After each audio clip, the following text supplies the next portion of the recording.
मैंने इसमें ना 6 पार्ट्स थे, तो क्वेश्चन नंबर 1 इसका 6th part.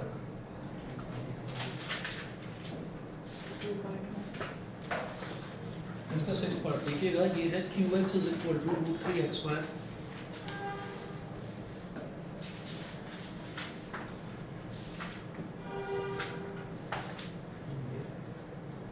qx is equal to root 3x square plus 10x plus 7 root 3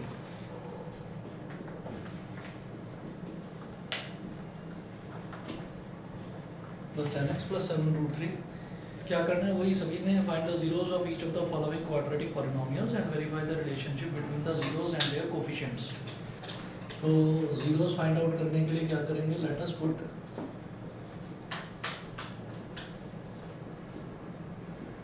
qx is equal to 0, ठीक है। तो root 3 x square plus 10x plus 7 root 3 is equal to 0।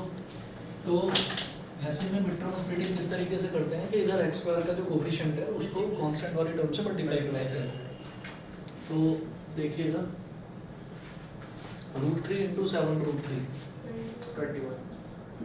रूट 3 इंटू 7 रूट 3 कितना हो जाएगा 21। Yes sir. अब 10 को split करना है, कैसे स्प्लिट 7x 7 और 3, ठीक है ना। ये क्या हो जाएगा root 3 x square plus 7x plus 3x plus 7 root 3 is equal to 0। अब इसमें और इस टर्म में क्या क्या कॉमन आ सकता है, x आ गया कॉमन, तो यहाँ क्या बचेगा रूट 3x प्लस 7, और इसमें क्या कॉमन आएगा root 3 into x plus 7 root 3 is equal to 0। ऐसे लिख दिया इसको, समझ गए क्यों? ऐसा लिखने पर क्या होगा कि इधर भी रूट 3 और इधर भी रूट 3 है, तो रूट 3 कॉमन आ जाएगा, ठीक है। तो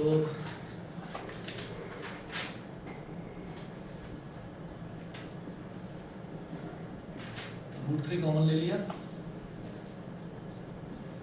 इधर क्या बचा root 3x plus 7 is equal to 0। अब रूट 3x प्लस 7 इधर भी है, रूट 3x प्लस 7 इधर भी है, कॉमन ले लो। Root 3x plus 7 into x plus is equal to 0।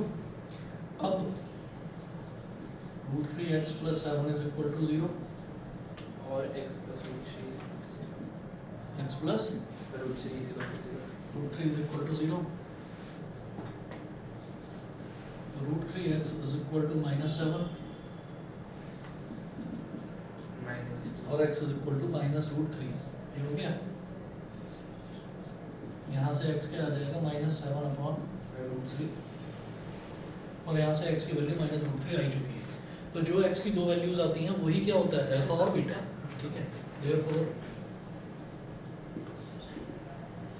Alpha is equal to minus 7 upon root 3 and beta is equal to minus root 3।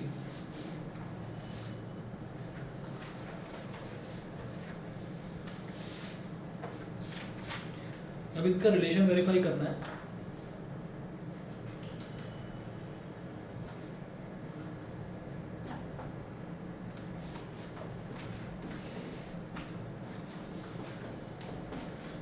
Relation verify करने के लिए सबसे पहले कंपेयर करेंगे। आप लिखिएगा कंपेयर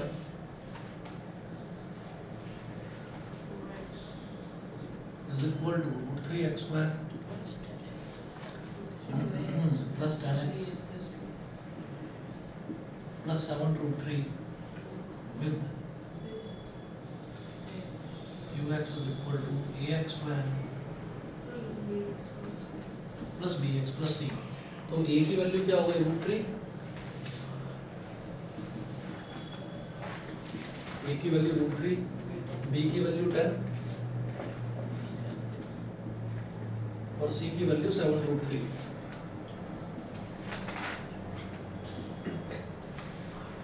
c की वैल्यू 7 रूट 3, ये हो गया। अब आप देखिएगा a b और c की वैल्यू आ गई, अब वेरिफिकेशन करेंगे।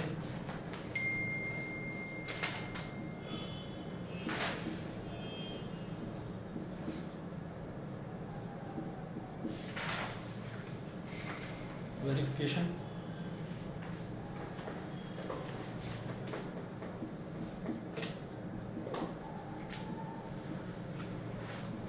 Alpha plus beta is equal to minus b upon है, तो LHS alpha plus beta, alpha कितना है -7/√3 और प्लस बीटा कितना -√3।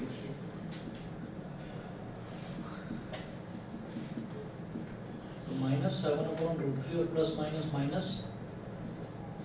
√3, तो √3 को क्या लिख देंगे, √3/1, तो √3 और 1 का एलसीएम क्या हो जाएगा, √3 दोनों मल्टीप्लाई हो गया। जब दोनों बिल्कुल अलग अलग नंबर होते हैं तो मल्टीप्लाई हो जाते हैं, एलसीएम के नाम पर दोनों मल्टीप्लाई हो जाते हैं। अब 1 को -7 में मल्टीप्लाई कर दो तो -7, और √3 को -√3 को मल्टीप्लाई कर दो तो ये हो गया -10/√3। तो ये एलएचएस आ गया। अब इसी तरीके से इसका आरएचएस निकाल लो। RHS is equal to -b/a, तो -b कितना है 10 अपॉन a कितना है √3।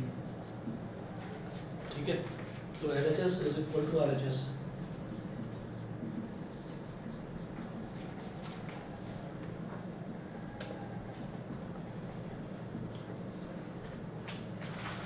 वेरीफाइड। इसके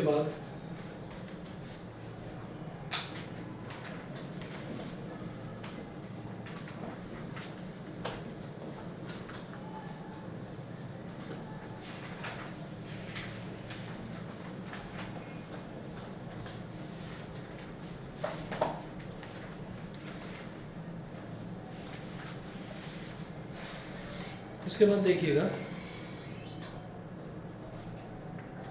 इसका इसी क्वेश्चन के टोटल ना 12 पार्ट्स हैं, मैंने आपको 6 दिए थे, तो इसमें मैं आपको करवाऊंगा 7th 8th वाला करवाता हूँ। अच्छा, पहले इसका second verification, alpha beta is equal to c/a, तो LHS कितना हो गया, अल्फा इंटू बीटा, अल्फा क्या है -7/√3, बीटा है -√3।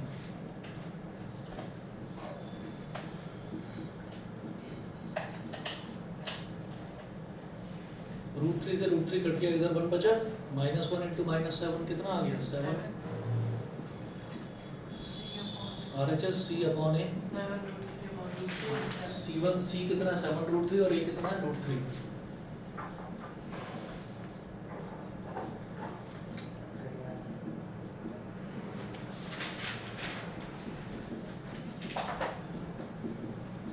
LHS is equal to RHS, ये वेरीफाई हो गया। उसके बाद देखिएगा कि ये एक और पार्ट करा रहा हूँ, इसका मैं 8th पार्ट करा रहा हूँ। 7th मैं अभी फोटो भेजूंगा आपको क्लास के बाद में, 7th आप लोग करिए। 8th पार्ट देखिएगा, 8th पार्ट में है gx is equal to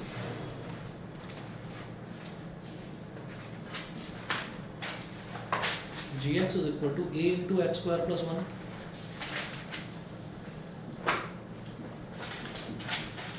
a into x square plus 1 minus x into a square plus 1।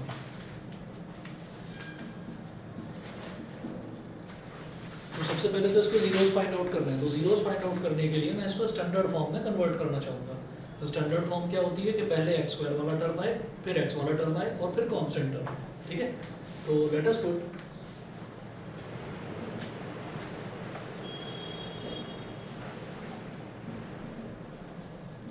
gx is equal to 0। तो gx क्या है, a into x square plus 1 minus x into A square plus 1 is equal to 0। इसको expand करेंगे, तो A X square plus A और minus x into A square कितना हो गया, माइनस का A square x minus x into 1 कितना हो गया, माइनस का एक्स इज इक्वल टू 0। तो अब पहला टर्म तो आपका एक्स स्क्वायर वाला है, तो इसको क्या लिखेंगे, ए एक्स स्क्वायर। फिर दूसरा टर्म एक्स वाला है, तो इसको ऐसे लिख लेंगे कि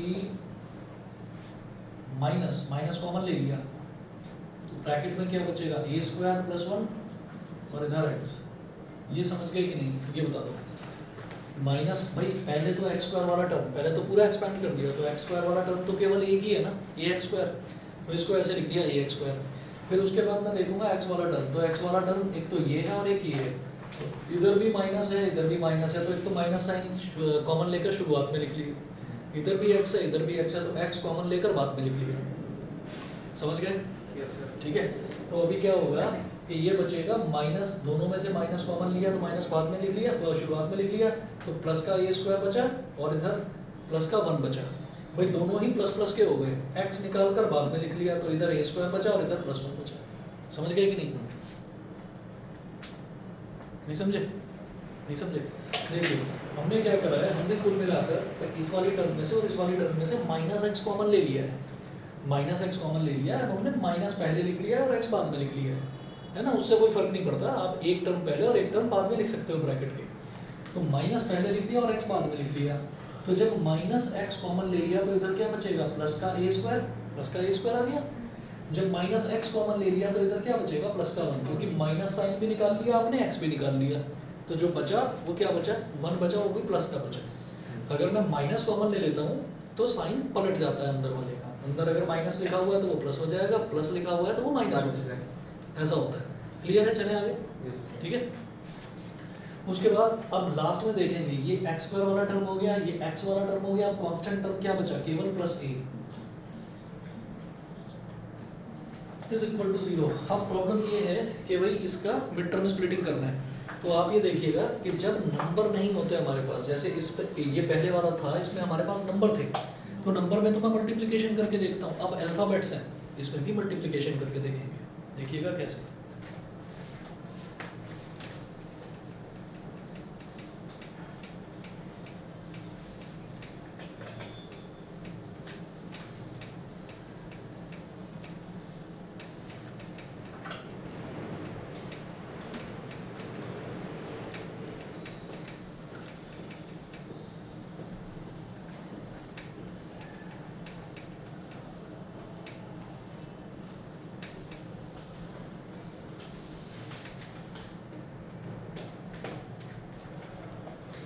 अब देखिएगा एक्स स्क्वायर का कोफिशिएंट क्या है, ए, और कांस्टेंट टर्म क्या है, ए, तो ए और ए ये दोनों आपस में मल्टीप्लाई हो जाएंगे। ठीक है, तो ए इंटू ए क्या हो जाएगा, ए स्क्वायर। अब ये जो बीच वाले दोनों टर्म्स हैं उनको एक्सपेंड करेंगे ऐसे, ए एक्स स्क्वायर वापस वही हो जाएगा, minus a square x minus 1x plus a is equal to 0। ज़्यादातर केसेस में, मतलब 99% केसेस में आप ये देखेंगे कि ये जो अल्फाबेट वाले क्वेश्चन है ना, इनकी मिड टर्म स्प्लिटिंग आपको करने की जरूरत नहीं पड़ेगी, अपने आप हो रखी होगी मिड टर्म स्प्लिटिंग। कैसे भाई, हम 2 टर्म्स में स्प्लिट कर देते हैं बीच वाले टर्म को, ये हो रखा है ना पहले से ही 2 टर्म्स में, तो हम क्या करते हैं, माइनस ए स्क्वायर और माइनस 1 ये दोनों टर्म्स हैं, इन दोनों को मल्टीप्लाई करके देखो क्या आ रहा है, माइनस ए स्क्वायर में माइनस 1 को मल्टीप्लाई करो, प्लस का ए स्क्वायर आ जाएगा, और वही मुझे चाहिए था, समझ गए। तो जब भी कभी अल्फ़ाबेट वाले आते हैं तो अल्फ़ाबेट वाले ऑलरेडी अपने मिडिल टर्म्स उसकी ऑलरेडी स्प्लिटेड ही आती हैं। 99% क्वेश्चन में ऐसे ही आएगा, कोई टेढ़ा क्वेश्चन अटक जाए तो पूछ लेना मेरे से, नहीं तो आएगा नहीं कोई टेढ़ा क्वेश्चन। ठीक है, यहाँ तक क्लियर है? ठीक, अब आपको क्या करना है, ऑलरेडी मिड टर्म स्प्लिटिंग हो रखी है, मिड टर्म स्प्लिटिंग के बाद हम क्या करते हैं, कॉमन लेते हैं। तो पहले और दूसरे अल्फ़ाबेट में बताओ क्या कॉमन आ रहा है, ए एक्स, बिल्कुल सही। तो हम क्या करेंगे, यहाँ से ए एक्स ले लिया, तो इधर क्या बचेगा x और इधर क्या बचेगा माइनस का a, सही है। ऐसे ही यहाँ पर x माइनस a चाहिए, तो माइनस 1 निकालो कॉमन, तो ये तो हो गया x, जब माइनस कॉमन ले लिया आपने तो ये प्लस a का बन जाएगा माइनस इज इक्वल टू 0, ये हो गया। अब इधर भी x माइनस a है, इधर भी x माइनस a है, तो ये क्या हो जाएगा, x minus a multiplied by ax minus 1 is equal to 0।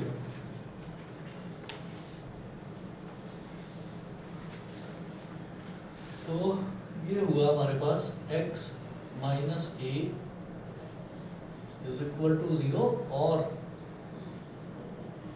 A X minus 1 is equal to 0। तो यहाँ से x की वैल्यू आ गई a और इधर से x की वैल्यू क्या आ जाएगी वन अपॉन ए, ठीक है। ये अल्फा और बीटा आ गया, वेरिफिकेशन कर लेंगे अपने आप, वेरिफिकेशन छोड़ दो, ठीक है। अच्छा, होमवर्क में अगली क्लास में जरूर चेक करूंगा, तो होमवर्क जरूर करिएगा, चैप्टर कोई भी हाथ से निकल लेना पाए। अभी जैसे रियल नंबर हुआ है, रियल नंबर के बाद में ये वाला चैप्टर है, छोटा ही चैप्टर है, ठीक है, तो इसको साथ साथ कर लेना, ठीक है ना। होमवर्क चेक करूंगा मैं अगली बार, ठीक है, तुम्हारा भी याद से। चलिए जी, ये हो गया। इसके बाद 9th पार्ट है इसका, ये मैं छोड़ रहा हूँ।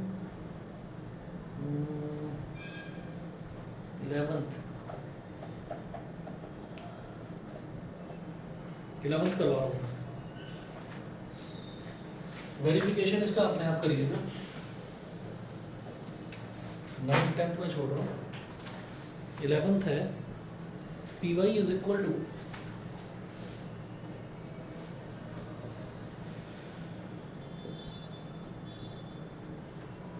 P y is equal to y square plus 3√5 y square plus 3√5 upon 2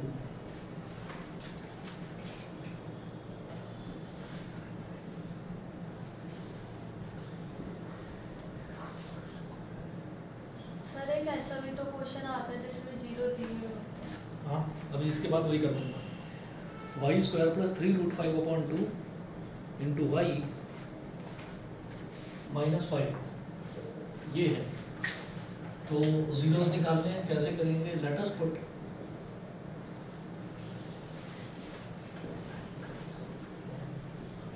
put p y is equal to 0। तो जो हमको पॉलिनोमियल दे रखा है पी वाई, इसको 0 के बराबर रख देंगे।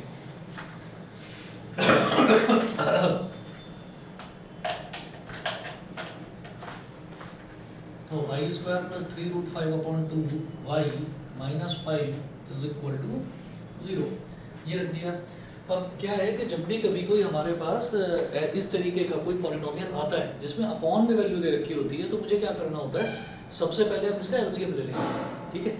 एलसीएम सबसे पहले ले लेंगे, कभी भी ये मत सोचना कि नहीं मैं तो इसी को स्प्लिट करके देखूंगा, एलसीएम ले लो, आसान रहेगा, ठीक है। तो देखिए एलसीएम किस तरीके से लिया जाएगा।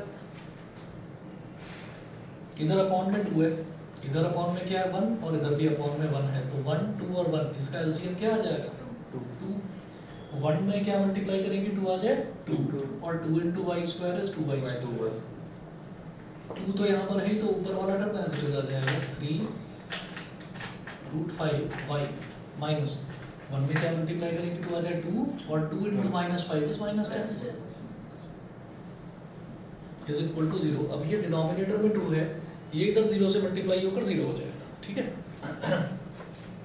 तो अब हमारे पास क्या बचा 2y square plus 3√5y minus 10 is equal to 0। तो अब आप ये देख लीजिए एलसीएम लेने से हमें क्या फ़ायदा हुआ कि जो डिनोमिनेटर वाला टर्म था वो राइट हैंड साइड में 0 से मल्टीप्लाई होकर पूरी तरह से 0 हो गया, ठीक है। तो हमारे पास कोई भी डिनोमिनेटर वाला टर्म बचा नहीं, फ्रैक्शन वाला कोई टर्म बचा नहीं, ऐसा हो गया। अब क्या करना है, अब वही रेगुलर प्रोसीजर आपका कि आप जो x स्क्वायर वाला कोफिशिएंट है, x नहीं है इधर y है, y स्क्वायर वाला जो कोफिशिएंट है उसको कांस्टेंट टर्म से मल्टीप्लाई करोगे।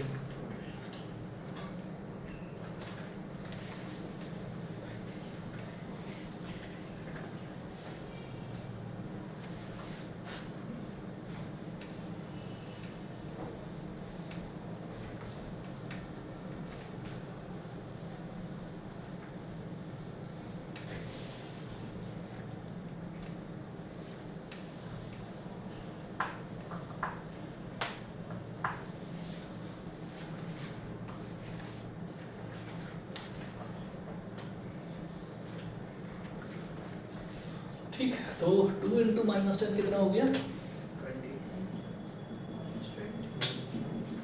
ये हो गया -20। अब इसको स्प्लिट करेंगे तो याद रहे जब भी मिड टर्म पर जो मिडिल वाली टर्म है उसमें अगर रूट वाली कोई टर्म होती है तो जब उसको स्प्लिट करते हैं तो दोनों टर्म्स में रूट आता है, ठीक है। तो आप जब इसको स्प्लिट करोगे तो पहली टर्म में भी √5 आना चाहिए, दूसरी टर्म में भी √5 आना चाहिए। तो जब मैं इसको स्प्लिट करूंगा तो √5y इधर भी आएगा, √5y इधर भी आएगा। अब क्या करना है कि ये दोनों टर्म्स जब मल्टीप्लाई होंगी तो 5 तो बन ही जाएगा, तो उसके साथ में मुझे क्या चाहिए 4 और चाहिए। तो आप ये सोचिए उसके साथ में मल्टीप्लिकेशन में 4 और चाहिए, तो 4 और 1 कर लेते हैं। 4√5 माइनस 1√5। सर दोनों साइड 2 भी तो हो सकता है। अगर दोनों साइड में 2 2 कर लेता तो 2√5 प्लस 2√5 क्या हो जाता 4√5, और मुझे बीच में क्या चाहिए 3√5, ठीक है ना। तो 4√5 माइनस 1√5 करा, उससे क्या होगा 4√5 माइनस 1√5 बन जाएगा प्लस का 3√5, और 4√5 इंटू माइनस 1√5 क्या बन जाएगा -20। भाई 4 इंटू -1 इज -4, और √5 इंटू √5 इज 5, -4 इंटू 5 इज -20, ठीक है। तो जब भी आपको मिड टर्म स्प्लिटिंग, जो मिडिल टर्म है, जब भी मिडिल टर्म में अंडर रूट वाला टर्म दे रखा हो, तो आपको क्या करना है, आपको जब उसको स्प्लिट करना है तो दोनों में वो रूट वाला टर्म आना चाहिए, समझ गए। चलिए जी, अब क्या करेंगे 2y², अब 3√5, इसको कैसे लिखेंगे 4√5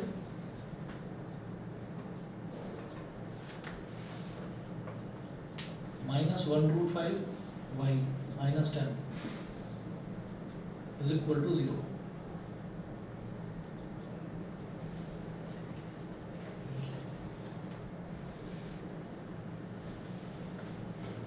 तो इधर 2 है और इधर 4 है, तो एक तो 2 आ जाएगा कॉमन, y² है और y है, तो 2y आ गया कॉमन। यहाँ क्या बचा y प्लस 2√5।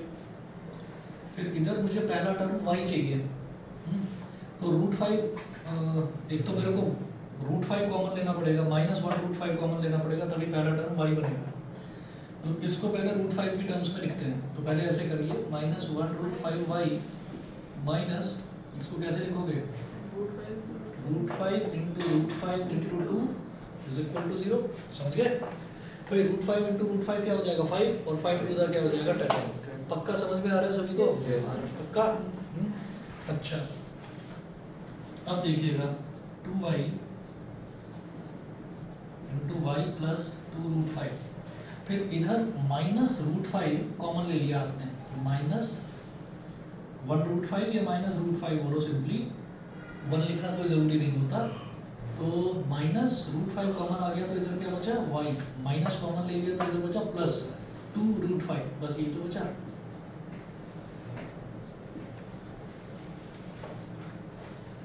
तो इधर y प्लस 2√5, इधर भी y plus 2√5, y plus 2√5 common, फिर इधर क्या बचा 2y माइनस √5।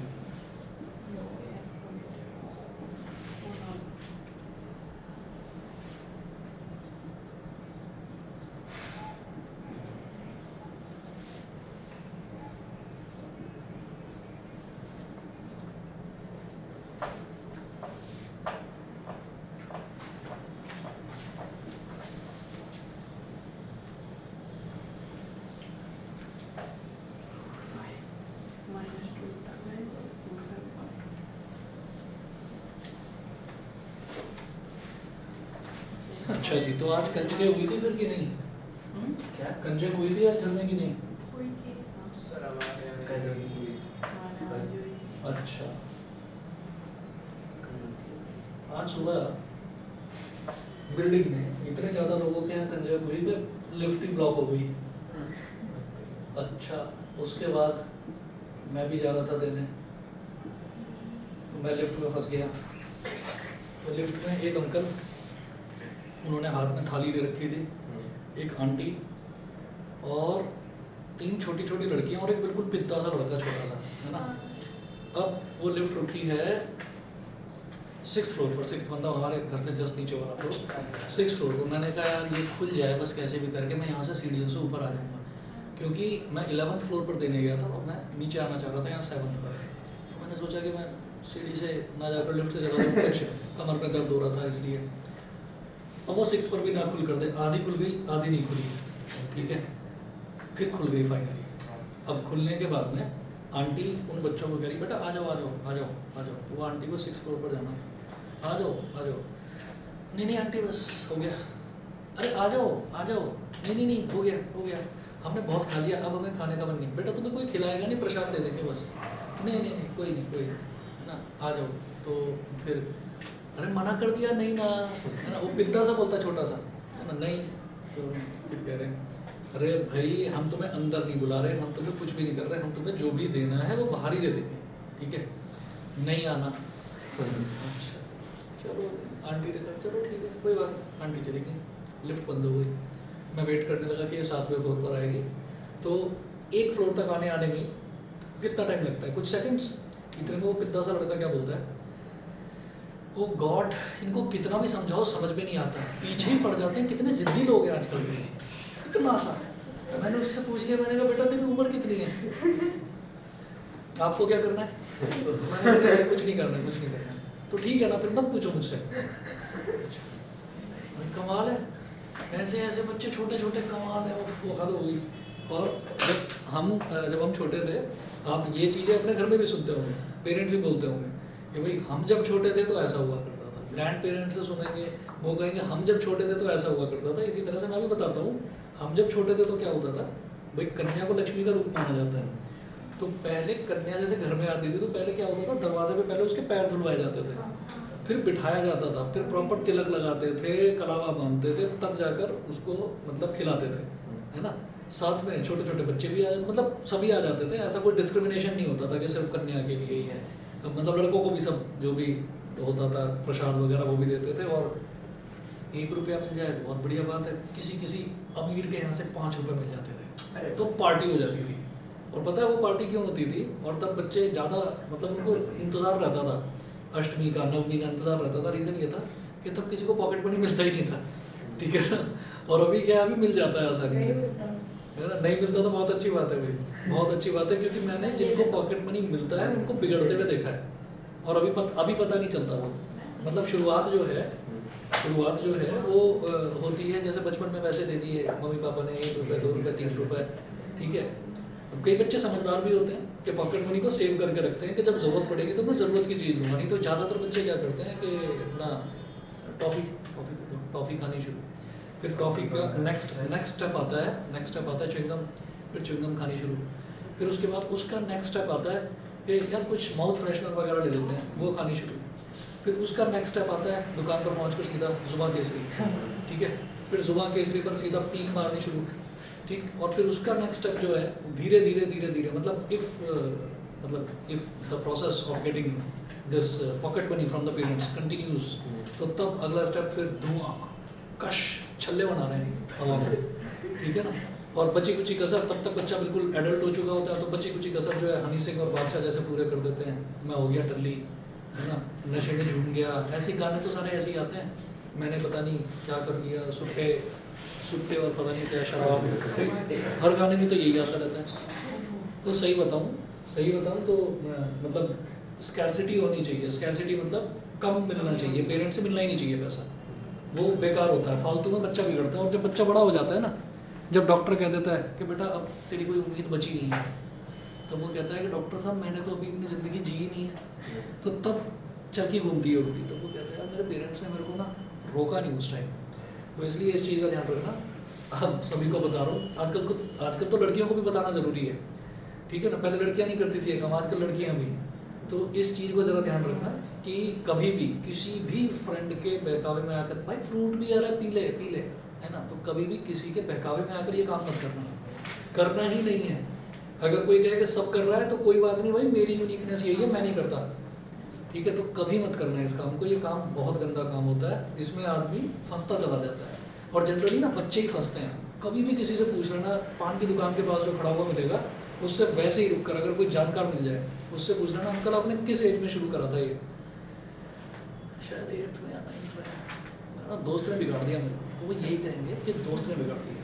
तो ध्यान रखना कि ये जो आपकी एज है ना, यही सबसे ज़्यादा सेंसिटिव एज है, तो किसी के चक्कर में आने की ज़रूरत नहीं है। सही ज्ञान दे रहा हूँ, दिमाग में स्टोर करके रखना इसको। चलिए जी, तो y की ये 2 वैल्यूज आ गई, तो इसका मतलब अल्फा क्या हो गया,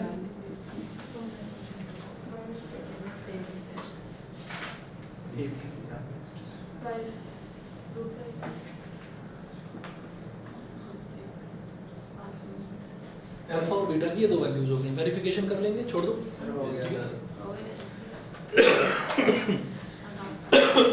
अब हेडिंग डालिएगा, forming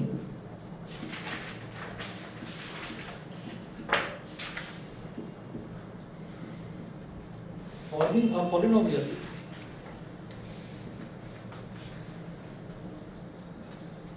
when its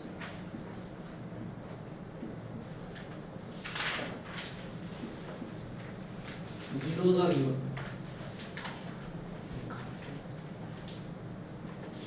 Forming a polynomial when its zeros are given. तो इसमें क्या होता है कि जैसे मान लीजिए जीरोस आपको दे रखे हैं और फिर आपसे ये कहा जाए कि भाई आपको पॉलिनोमियल बनाना है।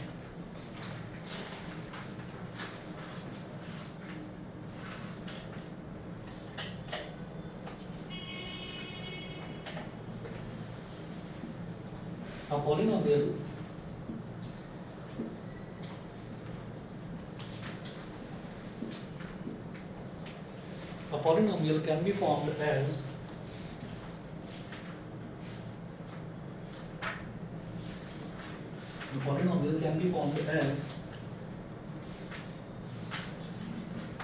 fx is equal to k into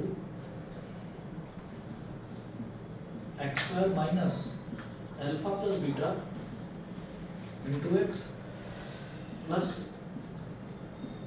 alpha beta। बस ये करना है। अब यहाँ पर k क्या है? k कुछ भी हो सकता है, आपकी मर्जी है, 1 2 3 4 5 6 7 8 कुछ भी लीजिए।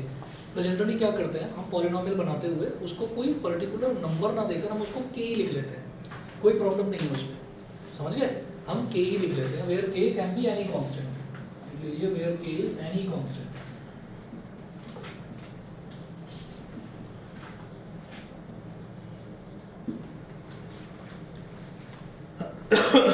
Where k is any constant. ठीक, अब इसके बाद एक क्वेश्चन नोट कीजिएगा। For each of the following find a quadratic polynomial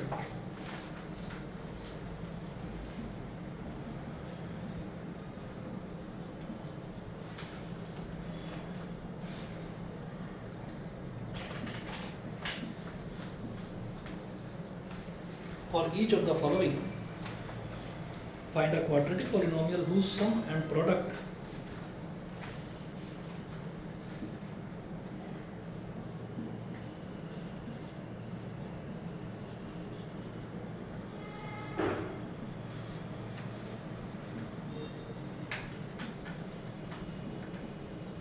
for each of the following find a quadratic polynomial whose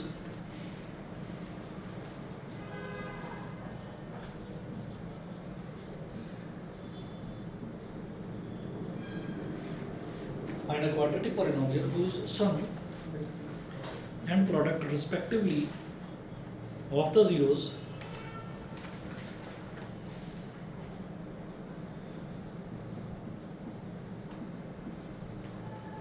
whose sum and product respectively of the zeros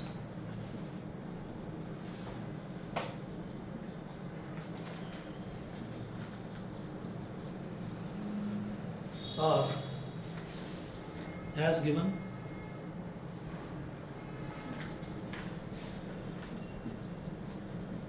full stop। Also find the zeros of these polynomials also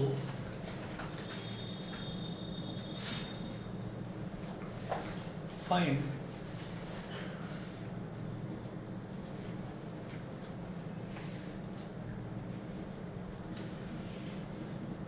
the zeros of these polynomials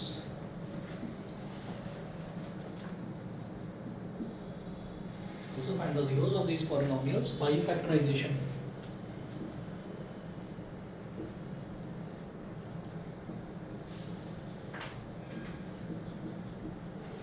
By factorization। First part है -8/3, 4/3।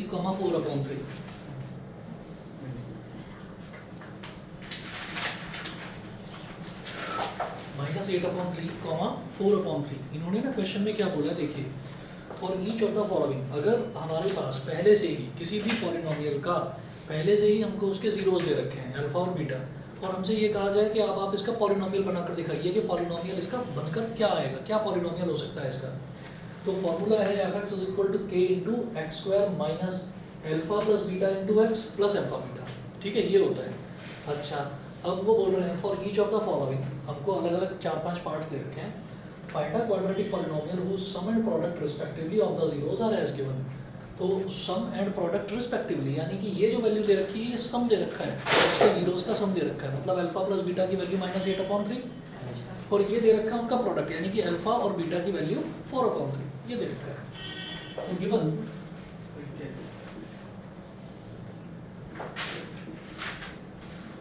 Alpha plus beta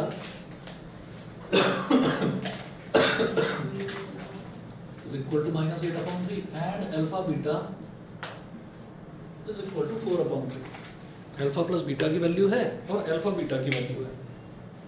आप देखिएगा तो sir इसे उसी तो value में रखना है। बस इसमें रख देना, आपका पॉलिनोमियल बन जाएगा। और कुछ ठीक है, करना है? नहीं और भी करना है। आगे इन्होंने बोला also find the zeros of these polynomials by factorization. फिर जो वो पॉलिनोमियल बनेगा, फिर पॉलिनोमियल बनने के बाद में आपको जीरोस फाइंड आउट करना है। अभी जीरोस नहीं दे रखे, अभी सम ऑफ जीरोस और प्रोडक्ट ऑफ जीरोस दे रखा है। अभी अल्फा प्लस बीटा दे रखा है और अल्फा इंटू बीटा दे रखा है, अल्फा प्लस बीटा और अल्फा इंटू बीटा, लेकिन अल्फा और बीटा अलग अलग नहीं दे रखे हैं, वो अलग अलग निकालने हैं और फैक्टराइजेशन से निकालने हैं। समझ गए? एनसीईआरटी में तो ऐसे दे रखा है और कोई बात नहीं, जो मैं बता रहा हूँ करो ना। मेरी बात समझ गए ना क्या पूछा जा रहा है? हाँ? तो हम क्या करेंगे, लिखिएगा required polynomial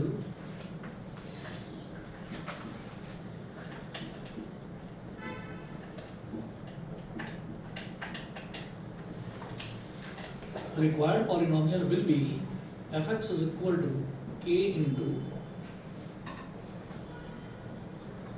x square minus alpha plus beta into x plus alpha beta।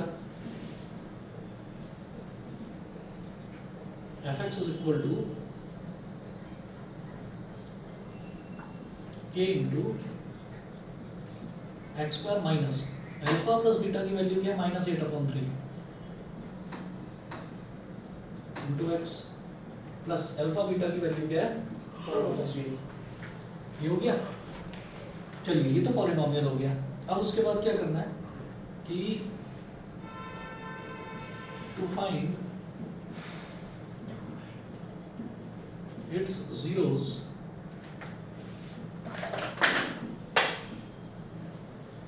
let us put fx is equal to 0। ये जीरोस फाइंड आउट करने के लिए ये जो पॉलिनोमियल है fx उसको 0 के बराबर रख देना है। तो कैसे, k into minus minus plus k into x square plus 8x/3 plus 4/3 is equal to 0। इसको 0 के बराबर रख दिया। ठीक है, अब ये जो k है ये कोई कांस्टेंट है, इधर जाएगा 0/k 0 हो जाएगा। ठीक है, और इधर एलसीएम ले लीजिए, तो ये 3x square plus 8x plus 4/3 is is equal equal to 0। अब ये 3 जो है इधर 0 से मल्टीप्लाई होकर ये भी 0 हो जाएगा। 3x square plus 8x plus 4 3x square plus 8x plus 4 is equal to 0।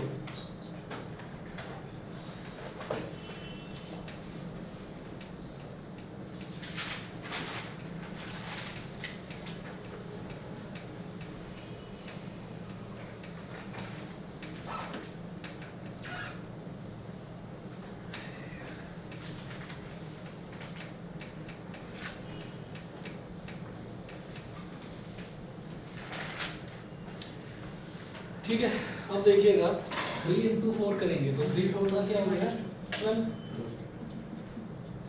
अब इसको स्प्लिट करो, कितना 6 प्लस 6।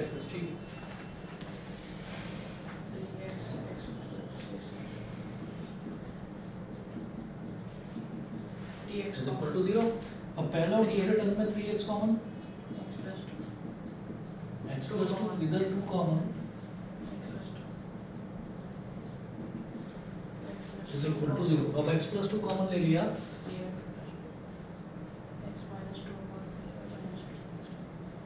और इधर क्या बचा 3x प्लस 2।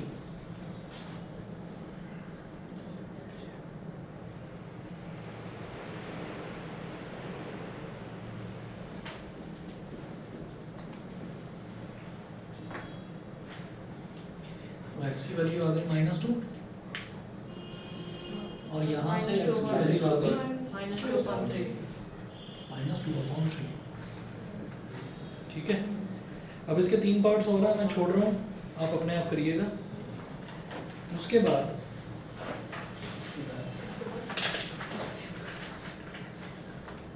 एक अलग टाइप के क्वेश्चंस बचते हैं इसमें।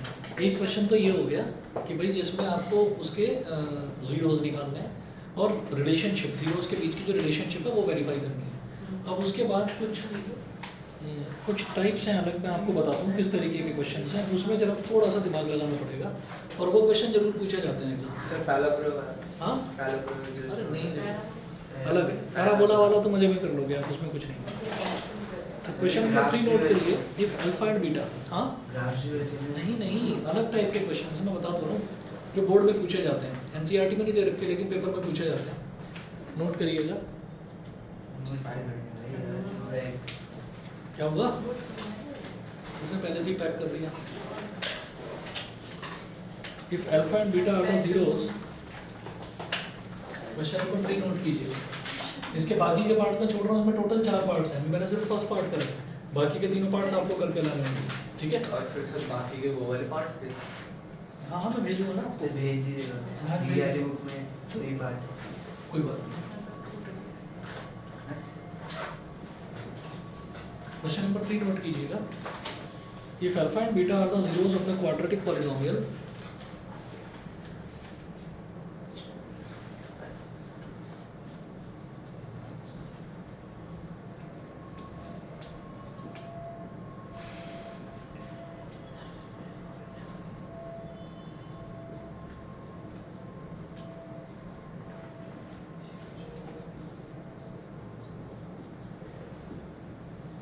if alpha and beta are the zeros of the quadratic polynomial, fx is equal to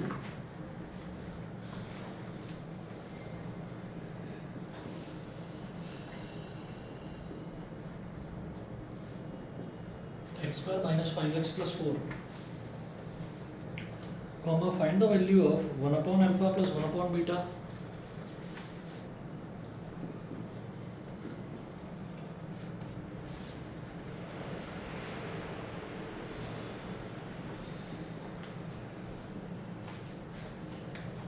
minus 2 alpha beta,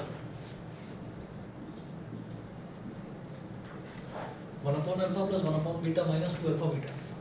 ठीक है, ये आपको इसकी वैल्यू निकालनी है। अब इसमें जो ये वाला क्वेश्चन है इस वाले क्वेश्चन को करने का एक तरीका तो ये है आपके पास कि भाई आप इसकी मिड टर्म स्प्लिटिंग कर रहे हैं। इसकी मिड टर्म स्प्लिटिंग होती हुई नजर आ रही है बड़े आराम से। मिड टर्म स्प्लिटिंग हो जाएगी, मिड टर्म स्प्लिटिंग होने के बाद x की 2 वैल्यूज आ जाएंगी, उन्हीं 2 वैल्यूज को हम अल्फा और बीटा बोलते हैं। ठीक है, अल्फा यहाँ रख देना, बीटा यहाँ रख देना और इस पूरे एक्सप्रेशन की वैल्यू निकाल देना। एक दूसरा तरीका भी होता है, क्योंकि हर क्वाड्रेटिक पॉलिनोमियल आपके पास इतना आसान नहीं आने वाला कि आप उसकी मिड टर्म स्प्लिटिंग आसानी से कर सको। कई क्वाड्रेटिक पॉलिनोमियल ऐसे आएंगे जिनकी मिड टर्म स्प्लिटिंग नहीं हो पाएगी। ठीक है, तो आपको क्या करना है,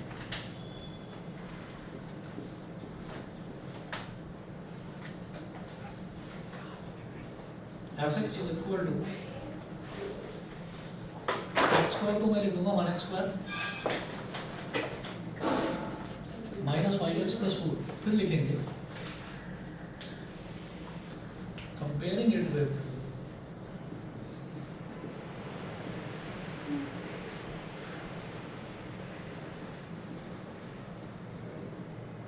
fx is equal to ax square plus bx plus c।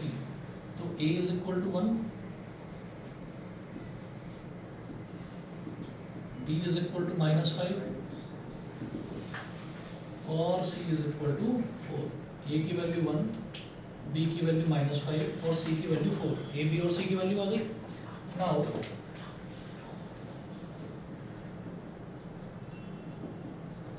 Alpha plus beta is equal to -b upon a, यानी कि माइनस ऑफ -5 अपॉन 1, तो रिजल्ट क्या आ गया 5। Alpha into beta is equal to c upon a, इसका मतलब 4 upon 1 मतलब 4। तो अल्फा प्लस बीटा आ गया और अल्फा बीटा आ गया।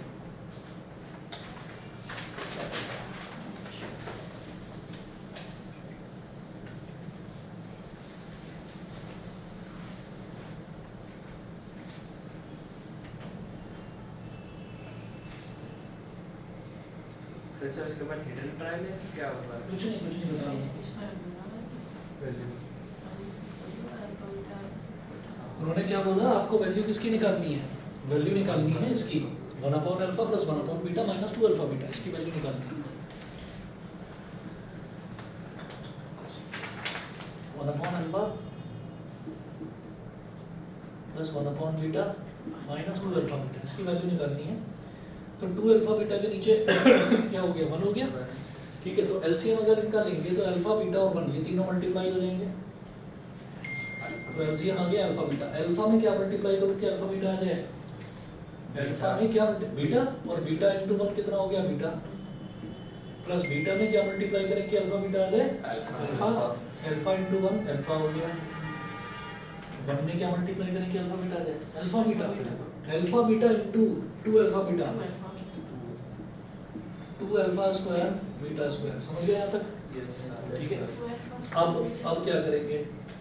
ये हो गया बीटा प्लस अल्फा का मतलब क्या हो? बीटा प्लस अल्फा का मतलब क्या हुआ? Alpha plus beta. Alpha plus beta मतलब 5। 5 ठीक है, तो यहाँ लिख दो 5 minus 2 alpha square beta square का मतलब क्या है? अल्फा बीटा का होल स्क्वायर और अपॉन में अल्फा बीटा है ही, तो 5 माइनस 2 अल्फा बीटा का होल स्क्वायर। अल्फा बीटा क्या है? 4, तो 4 का होल स्क्वायर अपॉन 4। 5 माइनस 4 का whole square 16, 16 two 32, 5 minus 32 upon 4 minus का 27 अपॉन 4। समझ गए? तो बिना अल्फा और बीटा अलग अलग निकाले आप जो भी एक्सप्रेशन दे रखा है उसकी वैल्यू निकाल सकते हैं। समझ गए? ठीक है, ऐसे कुछ क्वेश्चंस आपको 1-2 क्वेश्चंस और करवाऊंगा और बाकी 1-2 क्वेश्चंस आपको होमवर्क पे दूंगा, ज़्यादा नहीं करेंगे, टोटल 6 करेंगे ऐसे क्वेश्चंस। ठीक है, 1 मैंने करा दिया, 5 और करेंगे और बाकी का जो होमवर्क है वो मैं आपको भेजता हूँ। मैंने इसमें ना आपको 6 पार्ट्स भेजे थे, अब मैं बाकी जो भेजूंगा होमवर्क वो होगा पार्ट नंबर 7 से पार्ट नंबर 12 तक, मतलब बाकी के 6 पार्ट्स और होंगे और क्वेश्चन नंबर 2 होगा, उसका 2nd, 3rd और 4th होगा। तो जो मैं आपको भेजूंगा कंप्लीट करके लाना होगा। ठीक है, कर ले। चलिए जी, good evening sir. Good evening. Sir तो ये जो मटेरियल है बस किसी की पूछी किसी हाँ, अगर